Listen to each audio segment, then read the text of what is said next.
the way? Again, write them down as we do this. That's going to be super important because my goal is for you to walk away knowing exactly the type of book and getting that big idea based upon what's selling here that you can model for your own best-selling children's book.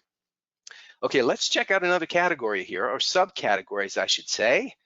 This is the humor category. These are funny books for kids. And remember I told you I was going to take you exactly where I went when I asked Joe 8 years ago. I said, what do you want to write about? What kind of book do you want to write? And he said, I just want it to be funny. I said, I know exactly where to go. And we headed right over to this very same category that you're looking at right now.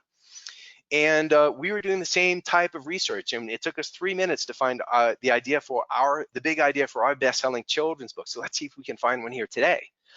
Some of these titles, right? And again, what's trending here? That's the question that you should be asking yourself, and that you should be writing the results down of what you find. Here's Puppy Dog Pals, right? So this has a dog character and a joke book. This is kind of a mashup technique that I teach my students. Two trending things, do a mashup and create something new and original and awesome, just like this author did with dogs and joke books. Here's another joke book. Here's another joke book with a dinosaur on the cover. You get the fairy farting unicorn, a funny kids book. Yeah, they can be kind of, I mean, if you know books like Captain Underpants, or books like even Diary of a Wimpy Kid. Those are the types of books that I am publishing as well for a little bit older kids, and it inspires them to read because it's something that they actually, they think of, oh my gosh, a gross out book. That's going to be, my parents will be scandalized or something like that. Let's keep looking here. There's Garfield, there's Big Nate. Those are big time authors. But here's another joke book. By the way, if we're looking for trending topics and titles and genres, here's a knock knock joke book, a different take on a different type of joke. Here's a game book, okay? So I think you get the picture. Again, we're looking for trends here. We're looking for the big ideas and characters and types of books that you can model for your first best-selling children's book. We've checked out animals. We've checked out the humor category. Let's check out one more before we head back over to our slides. This is the early learning category.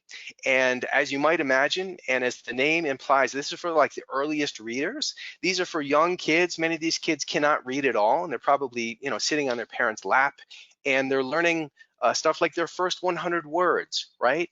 And by the way,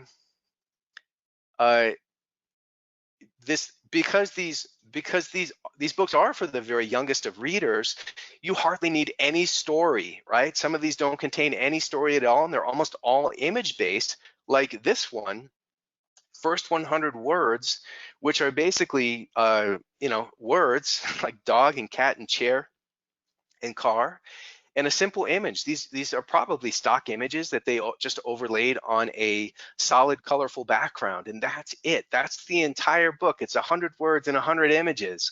You think you could do that?